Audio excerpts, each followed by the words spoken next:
Hi, നമസ്കാരം.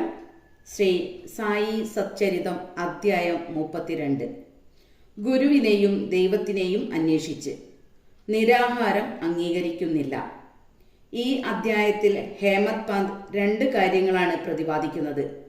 ഒന്ന്, ബാബ കാട്ടിൽ വെച്ചു ഗുരുവിനെയും ഗുരുവിൽ കൂടെ ദൈവത്തെയും കണ്ടുവെന്ന്. 2, 3 ദിവസം നിരാഹാരവ്രതം എടുക്കാൻ തീരുമാനിച്ച മിസിസ് ഗോഖലെയെ ബാബ പുരൻപോളി തീറ്റിയത് എങ്ങനെയാണ്. മുഖവുര.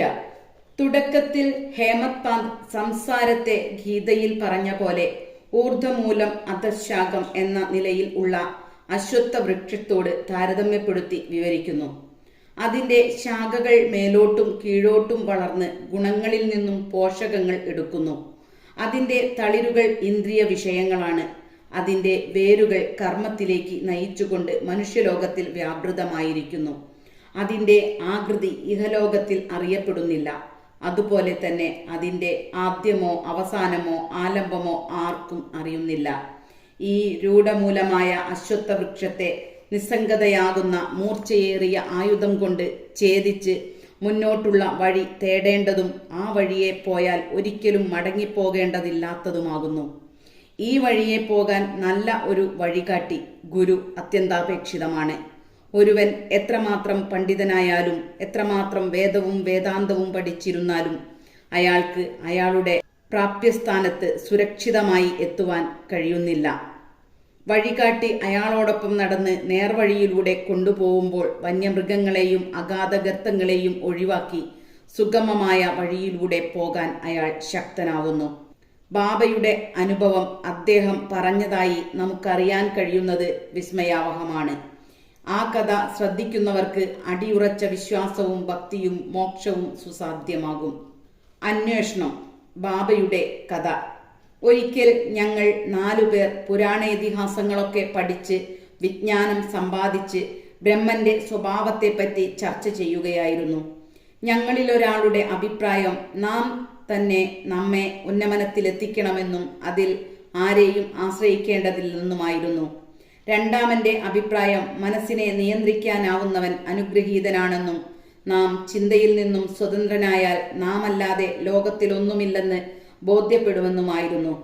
മൂന്നാമൻ പറഞ്ഞത് ലോകം സദാ മാറിക്കൊണ്ടിരിക്കുന്നതാണെന്നും മാറ്റമില്ലാത്തത് അരൂപബ്രഹ്മം മാത്രമാണെന്നും അതുകൊണ്ട് നമുക്ക് യഥാർത്ഥവും അയഥാർത്ഥവും തമ്മിൽ തിരിച്ചറിയാനുള്ള വിവേകമാണ് വേണ്ടത് എന്നുമായിരുന്നു. നാലാമൻ, അതായത് ബാബ തന്നെ അഭിപ്രായപ്പെട്ടത് പുസ്തകം പഠിച്ച വിവരം പ്രയോജനശൂന്യമാണെന്നും നാം നമ്മുടെ കൃത്യങ്ങൾ നിർവഹിച്ച് ശരീരവും മനസ്സും പ്രാണങ്ങളും ഗുരുപാദങ്ങളിൽ അർപ്പിക്കേണ്ടതാണെന്നും ഗുരു ദൈവം തന്നെയാണെന്നും ആ ബോധം മനസ്സിലുദിക്കാൻ സീമാതീതമായ വിശ്വാസം അത്യാവശ്യമാണെന്നുമായിരുന്നു. ഇങ്ങനെ ചർച്ച ചെയ്തുകൊണ്ട് പണ്ഡിതന്മാരായ ഞങ്ങൾ 4 പേരും ദൈവാന്വേഷികളായി ഒരു കാട്ടിനുള്ളിലൂടെ നടക്കാൻ തുടങ്ങി. മറ്റു 3 പേർക്കും ആരുടെ സഹായവും കൂടാതെ സ്വതന്ത്ര ബുദ്ധിയോടുകൂടി അന്വേഷണം നടത്തണമെന്നായിരുന്നു. വഴിക്ക് വെച്ച് ഒരു വൻചാരി ധാന്യം മുതലായവ കാളപ്പുറത്തു വെച്ച് നടന്ന് കച്ചവടം ചെയ്യുന്ന താണജാതിയിൽപ്പെട്ട ഒരാൾ ഞങ്ങളോട് ചോദിച്ചു, ഇപ്പോൾ നല്ല ചൂടും വെയിലുമാണല്ലോ, നിങ്ങൾ ഇങ്ങനെ ഇത്ര കണ്ട് ദൂരം എവിടേക്ക് പോകുന്നു? ഞങ്ങൾ കാട്ടിൽ തിരയാൻ പോകുകയാണെന്ന് മറുപടി പറഞ്ഞു. അപ്പോൾ നിങ്ങൾ എന്തു തിരഞ്ഞാണ് പോകുന്നത് എന്ന് ചോദിച്ചതിന് ഞങ്ങൾ ഒഴികഴിവായി ചില മറുപടിയും കൊടുത്തു. ഞങ്ങൾ പ്രത്യേക ഉദ്ദേശ്യമില്ലാതെ നടക്കുന്നവരാണെന്ന് കണ്ട് അയാൾ വീണ്ടും ഇപ്രകാരം പറഞ്ഞു, ഈ കാട് വേണ്ട പോലെ അറിയാതെ ഈ ഘോരവനങ്ങളിൽ സഞ്ചരിക്കണമെന്നുണ്ടെങ്കിൽ നിങ്ങൾ ഒരു വഴികാട്ടിയെ കൂട്ടണം. ചൂടെടുക്കുന്ന ഈ ഉച്ച സമയത്ത് നിങ്ങൾ അനാവശ്യമായി അലഞ്ഞു നടന്ന് ക്ഷീണിതരാവുന്നതെന്തിനാണ്? നിങ്ങളുടെ രഹസ്യാന്വേഷണത്തെപ്പറ്റി എന്നോട് പറയണമെന്നില്ല. എന്നാലും നിങ്ങൾക്ക് ഇവിടെയിരുന്ന് ഭക്ഷണം കഴിച്ച് വെള്ളം കുടിച്ച് അല്പം വിശ്രമിച്ച് പോകാം. ക്ഷമാശീലമാണ് എപ്പോഴും വേണ്ടത്. അയാൾ വളരെ ദയയോടുകൂടിയാണ് പറഞ്ഞതെങ്കിലും അയാളുടെ അപേക്ഷ നിരസിച്ച് ഞങ്ങൾ പോകുക തന്നെ ചെയ്തു. ഞങ്ങൾക്ക് വേണ്ടത് ഞങ്ങൾക്ക് അറിയാമെന്നും ആരുടെയും സഹായം ഞങ്ങൾക്ക് ആവശ്യമില്ലെന്നുമായിരുന്നു ഞങ്ങളുടെ വിശ്വാസം. കാട് വളരെ ഇടുങ്ങിയതും ചവിട്ടടിപ്പാത പോലും ഇല്ലാത്തതുമായിരുന്നു. കുറച്ചുകൂടി പോയപ്പോഴേക്കും വൃക്ഷനിബിഡത കൊണ്ട് സൂര്യരശ്മിക്കും കൂടി പ്രവേശിക്കാനാവാതെ ചുറ്റും ഇരുളടഞ്ഞതായി കണ്ടു. അങ്ങനെ ഞങ്ങൾ വഴി പിഴച്ച് പല വഴിക്കും വളരെ നേരം അലഞ്ഞു തിരിഞ്ഞു നടന്നു. അവസാനം ഭാഗ്യവശാൽ പുറപ്പെട്ട സ്ഥലത്തു തന്നെ വന്നുപെട്ടു. വൻചാരി വീണ്ടും ഞങ്ങളെ കൊണ്ട്, നോക്കിൻ, നിങ്ങളുടെ സ്വന്തം കഴിവിൽ വിശ്വസിച്ച് നിങ്ങൾക്ക് വഴി തെറ്റി. ചെറുതായാലും വലുതായാലും എല്ലാ കാര്യത്തിലും നമുക്ക് മാർഗനിർദ്ദേശം തരാൻ ഒരു വഴികാട്ടി ഉണ്ടായിരിക്കേണ്ടത് ഒഴിച്ചുകൂടാത്ത ഒരാവശ്യമാണ്. വിശന്ന വയറുമായി നടത്തുന്ന ഒരന്വേഷണവും വിജയപ്രദമാക്കാൻ കഴിയുന്നതല്ല. ദൈവകൽപ്പിതം കൊണ്ടല്ലാതെ നാം വഴിക്കുവെച്ച് ആരെയും കാണുന്നില്ല. തരുന്ന ഭക്ഷണം ഉപേക്ഷിക്കരുത്. വിളമ്പിയ പാത്രം തട്ടി നീക്കരുത്. ഭക്ഷണം കിട്ടുന്നത് വിജയസൂചനയായി കണക്കാക്കാം എന്നു പറഞ്ഞു. അയാൾ ഞങ്ങൾക്ക് ഭക്ഷണം തന്നുകൊണ്ട് ക്ഷമാശീലരും ശാന്തരുമായിരിക്കാൻ ആവശ്യപ്പെട്ടു. വീണ്ടും അയാളുടെ ആതിഥ്യം ഇഷ്ടപ്പെടാതെ ഞങ്ങൾ അവിടുന്ന് പോയി. യാതൊരു ഭക്ഷണവും കഴിക്കാതെയും യാതൊരു അന്വേഷണവും നടത്താതെയും ദുർവാശിക്കാരായ ഞങ്ങളിൽ 3 പേർ പോകാൻ തുടങ്ങി. വിശപ്പും ദാഹവും സഹിക്കവയ്യാത്ത ഞാൻ വൻചാരിയുടെ സ്നേഹമുള്ള പെരുമാറ്റത്തിൽ ആകൃഷ്ടനായി. ഞങ്ങൾ പണ്ഡിതന്മാരാണെന്ന് സ്വയം വിശ്വസിച്ചിരുന്നുവെങ്കിലും ദയാദാക്ഷിണ്യം എന്തെന്ന് ഞങ്ങൾക്കറിഞ്ഞുകൂടായിരുന്നു. വൻചാരി അക്ഷരജ്ഞാനമോ മറ്റു യോഗ്യതയോ ഇല്ലാത്ത ഒരു താണജാതിക്കാരനായിരുന്നു. എങ്കിലും അയാൾക്ക് സമസൃഷ്ടികളോടുള്ള സ്നേഹം ഹൃദയത്തിലുണ്ടായതിനാലാണ് ഞങ്ങളെ ഭക്ഷണത്തിനു ക്ഷണിച്ചത്. ഒരു പ്രത്യേക നേട്ടത്തിനുമല്ലാതെ മറ്റുള്ളവനെ സ്നേഹിക്കുന്നവനാണ് ജ്ഞാനി. എന്നും അയാളുടെ ആതിഥ്യം സ്വീകരിക്കലാണ് വിജ്ഞാന സമ്പാദനത്തിനുള്ള നല്ല തുടക്കമെന്നും ഞാൻ തീരുമാനിച്ചു. അങ്ങനെ ബഹുമാന പുരസ്സരം ഞാൻ അയാൾ തന്ന ഭക്ഷണം സ്വീകരിക്കുകയും വെള്ളം കുടിക്കുകയും ചെയ്തു. അപ്പോഴേക്കും നോക്കുക, ഗുരു പെട്ടെന്ന് പ്രത്യക്ഷപ്പെട്ട് ഞങ്ങളുടെ മുന്നിൽ വന്നു നിന്ന് എന്തായിരുന്നു തർക്ക വിഷയം എന്ന് ചോദിച്ചു. ഞാൻ ഉണ്ടായ സംഭവങ്ങളെല്ലാം അദ്ദേഹത്തോട് പറഞ്ഞു. അപ്പോൾ അദ്ദേഹം, നീ എൻ്റെ കൂടെ വരാൻ ഇഷ്ടപ്പെടുന്നുവോ? ഞാൻ നിനക്ക് വേണ്ടത് കാണിച്ചു തരാം. ഞാൻ പറയുന്നത് വിശ്വസിക്കുന്നവന് മാത്രമേ വിജയിക്കാൻ കഴിയൂ എന്ന് പറഞ്ഞു. മറ്റുള്ളവർ അദ്ദേഹം പറഞ്ഞ വാക്കുകൾ ഇഷ്ടപ്പെടാതെ അവിടുന്ന് പോയി. ഞാൻ അദ്ദേഹത്തെ ബഹുമാന പുരസ്സരം നമസ്കരിച്ച് അദ്ദേഹത്തിൻ്റെ കൽപ്പനകൾ സ്വീകരിച്ചു. അദ്ദേഹം എന്നെ ഒരു കിണറ്റിനരികെ കൊണ്ടുപോയി. എൻ്റെ കാലുകൾ ഒരു കയറുകൊണ്ട് കെട്ടി തല കീഴായി കിണറ്റിനുള്ളിലേക്ക് ഒരു മരത്തിന്മേൽ കെട്ടിത്തൂക്കി. ഞാൻ വെള്ളത്തിൽ നിന്നും 3 അടി ഉയരത്തിലായിരുന്നു. എന്നെ ഇങ്ങനെ കെട്ടിത്തൂക്കി അദ്ദേഹം എവിടേക്കോ പോയി. 4-5 മണിക്കൂർ കഴിഞ്ഞ് അദ്ദേഹം മടങ്ങി വന്ന് എന്നെ വേഗം പുറത്തേക്ക് എടുത്ത് എങ്ങനെ ഉണ്ടായിരുന്നു എന്ന് ചോദിച്ചു. എന്നെപ്പോലുള്ള ഒരൽപ്പന് ഞാൻ അനുഭവിച്ച ആനന്ദം എങ്ങനെ വിവരിക്കാൻ കഴിയും എന്നു ഞാൻ മറുപടി പറഞ്ഞു. എൻ്റെ ഉത്തരം കേട്ട് സന്തുഷ്ടനായ ഗുരു എന്നെ ഗാഢാലിംഗനം ചെയ്ത് മേലെല്ലാം തലോടി എന്നെ കൂടെ താമസിപ്പിച്ചു. അദ്ദേഹം ഒരു തള്ളപ്പക്ഷി കുഞ്ഞിനെ നോക്കും പോലെ എന്നെ നോക്കിയിരുന്നു. എന്നെ അദ്ദേഹം അദ്ദേഹത്തിൻ്റെ കമനീയമായ വിദ്യാലയത്തിൽ ചേർത്തു. അവിടെ ഞാൻ മാതാപിതാക്കന്മാരെ പോലും വിസ്മരിച്ചു പോയി. എൻ്റെ എല്ലാ ബന്ധങ്ങളും അവിടെ വെച്ച് ഇല്ലാതാക്കി. എന്നെ സ്വതന്ത്രനാക്കി അദ്ദേഹത്തിൻ്റെ കഴുത്തിൽ കെട്ടിപ്പിടിച്ച് അദ്ദേഹത്തെ തന്നെ നിർനിമേഷനായി നോക്കിയിരിക്കാൻ ഞാൻ ആഗ്രഹിച്ചു. അദ്ദേഹത്തിൻ്റെ രൂപം ദൃഷ്ടിയിൽ സ്ഥിരപ്രതിഷ്ഠമാകുന്നില്ലെങ്കിൽ അന്ധതയാണ് സുഖമെന്നു ഞാൻ വിശ്വസിച്ചു. അത്തരത്തിലുള്ളതായിരുന്നു ആ വിദ്യാലയം. അതിൽ പ്രവേശിച്ച ഒരുത്തനും വെറും കൈയോടെ മടങ്ങില്ല. എൻ്റെ ഗുരു എനിക്ക് സർവസ്വമായിരുന്നു. എൻ്റെ വീടും ധനവും മാതാപിതാക്കളും എല്ലാം അദ്ദേഹമായിരുന്നു. എൻ്റെ എല്ലാ ജ്ഞാനേന്ദ്രിയങ്ങളും സ്വസ്ഥാനമുപേക്ഷിച്ച് ദൃഷ്ടിയിൽ കേന്ദ്രീകരിക്കുകയും ദൃഷ്ടിയെ ഞാൻ ഗുരുവിൽ ഉറപ്പിക്കുകയും ചെയ്തു. അത്തരത്തിലായിരുന്നു എൻ്റെ ഗുരു. എല്ലാ ധ്യാനത്തിലും അദ്ദേഹത്തെയല്ലാതെ മറ്റൊന്നും ഞാൻ അറിഞ്ഞിരുന്നില്ല. അദ്ദേഹത്തെ ധ്യാനിച്ചു കൊണ്ടിരുന്നപ്പോൾ എൻ്റെ മനോബുദ്ധികൾ സ്തംഭിച്ചു പോവുകയാൽ ഞാൻ ശാന്തനായി അദ്ദേഹത്തെ മനസ്സാ നമിക്കേണ്ടി വരുമായിരുന്നു. ഇതിലും വ്യത്യസ്തമായ പരിതസ്ഥിതികളുള്ള മറ്റു പല വിദ്യാലയങ്ങളുമുണ്ട്. വിദ്യാർത്ഥി അവിടെ പോയി പണവും അധ്വാനവും സമയവും ചെലവഴിച്ച് അവസാനം പാശ്ചാത്തപിക്കേണ്ടി വരുന്നു. അവിടങ്ങളിലെ ഗുരു അയാളുടെ ഗൂഢജ്ഞാനത്തെപ്പറ്റിയും നേർവഴിയെപ്പറ്റിയും വീമ്പടിക്കും. അയാളുടെ മഹാത്മ്യത്തെയും ദിവ്യത്വത്തെയും പ്രദർശിപ്പിക്കുമെങ്കിലും അയാളിൽ കരുണ മാത്രം കാണില്ല. അയാൾ കണ്ടമാനം പ്രസംഗിക്കും, ആത്മപ്രശംസ നടത്തും. പക്ഷേ അയാളുടെ വാക്കുകൾ ശിഷ്യന്റെ ഹൃദയത്തിൽ തട്ടുകയോ ശിഷ്യന് അവയിൽ വിശ്വാസം ജനിക്കുകയോ ചെയ്യുന്നില്ല. ആത്മാനുഭവമാണെങ്കിൽ അയാൾക്കൊട്ടില്ല താനും. പിന്നെ എങ്ങനെയാണ് അത്തരം വിദ്യാലയങ്ങൾ ശിഷ്യന്മാർക്ക് ഉപകാരപ്രദമാവുന്നതും ശിഷ്യന് നേട്ടമുണ്ടാവുന്നതും? ഞാൻ പറഞ്ഞ ഗുരു അത്തരക്കാരനല്ലായിരുന്നു.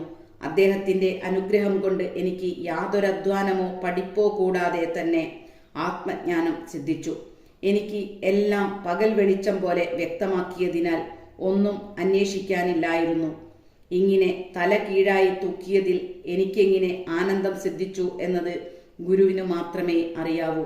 ഞങ്ങൾ 4 പേരിൽ ഒരാൾ കർമാരാധനക്കാരനായിരുന്നതിനാൽ അയാൾക്ക് ഏതെല്ലാം കർമ്മമാണ് ചെയ്യേണ്ടത്, ഏതെല്ലാം ചെയ്തുകൂടാ എന്നു മാത്രമേ അറിവുണ്ടായിരുന്നുള്ളൂ. രണ്ടാമൻ ജ്ഞാനിയായിരുന്നതിനാൽ അയാളുടെ അറിവിനെക്കുറിച്ച് അഹംഭാവം മാത്രമായിരുന്നു അയാൾക്കുള്ളത്. മൂന്നാമൻ ഭക്തനായിരുന്നതിനാൽ എല്ലാം ദൈവത്തിൽ സമർപ്പിച്ചിരിക്കുകയായിരുന്നു.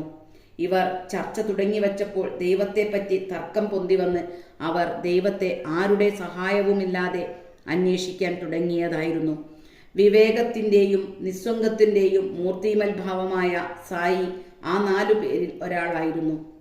അദ്ദേഹം തന്നെ പരബ്രഹ്മമായതിനാൽ അദ്ദേഹം മറ്റുള്ളവരോട് ചേർന്ന് എന്തിനിങ്ങനെ ഭോഷത്വം പ്രവർത്തിച്ചു എന്ന് ചിലർ ചോദിച്ചേക്കാം.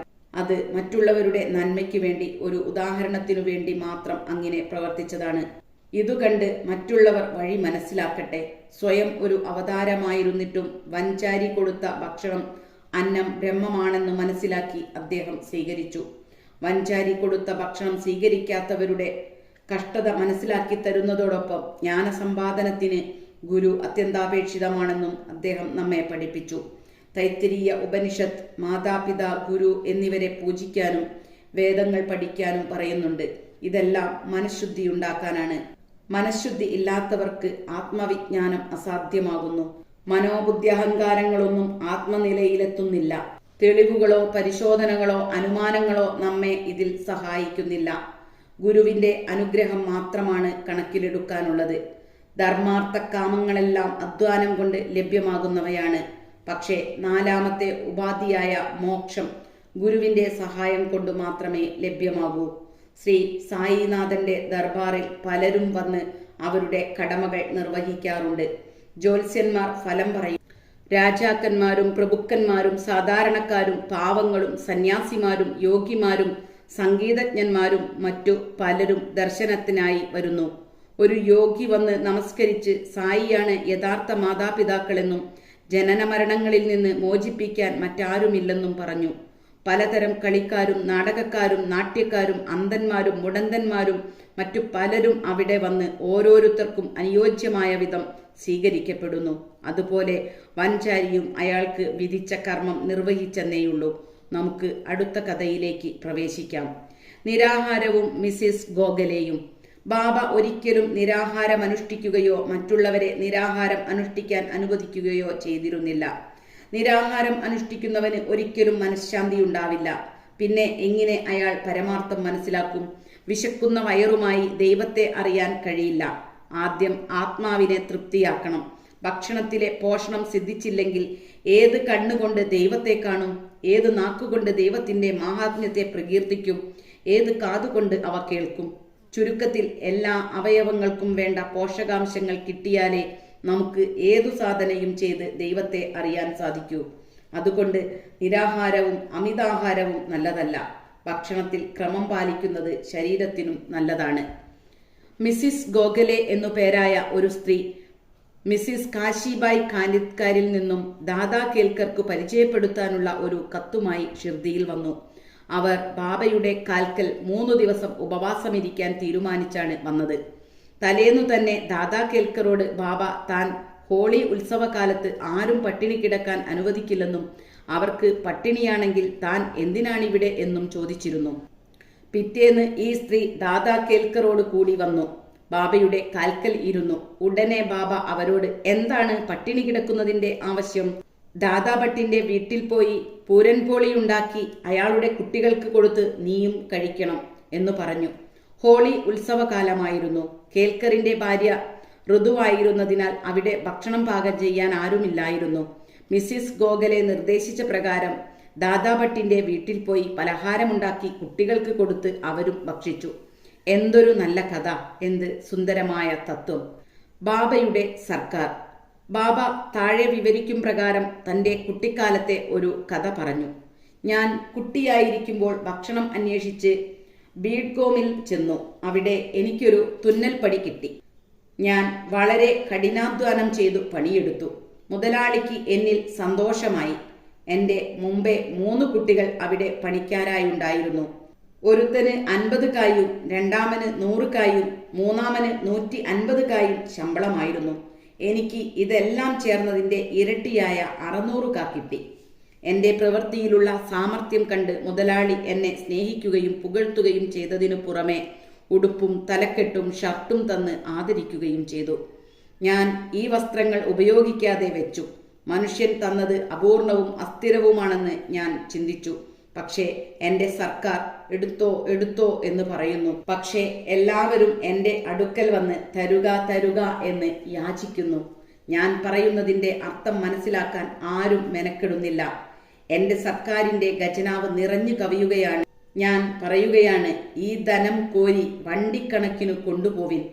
അമ്മ പെറ്റ മക്കളെല്ലാം ഈ ധനം കൊണ്ട് തന്നെത്താൻ നിറഞ്ഞിരിക്കണം എന്ന്. എൻ്റെ ഫക്കീറിൻ്റെ ചാതുര്യം, എൻ്റെ ഭഗവാന്റെ ലീല, എൻ്റെ സർക്കാരിൻ്റെ പ്രീതി, അത് ഒന്നു പ്രത്യേകം തന്നെയാണ്. ഞാനോ ശരീരം മണ്ണിലും ശ്വാസം വായുവിലും ലയിക്കുന്നു. ഈ അവസരം ഇനിയുണ്ടാവില്ല. ഞാൻ എവിടെയോ പോവുന്നു, എവിടെയോ ഇരിക്കുന്നു. മായ എന്നെ വല്ലാതെ അലട്ടുന്നു. എന്നിട്ടും ഞാൻ എൻ്റെ ആൾക്കാരെക്കുറിച്ച് വ്യാകുലപ്പെടുന്നു. ആരെങ്കിലും എന്തെങ്കിലും ചെയ്താൽ അതിൻ്റെ ഫലം അവർക്കു കിട്ടും. ഞാൻ ഈ പറയുന്ന വാക്കുകൾ സ്മരിക്കുന്നവർക്ക് അമൂല്യമായ ആനന്ദം കൈവരും. ശ്രീ സായിയെ നമിക്കുവിൻ. ലോകശാന്തി ഭവിക്കട്ടെ.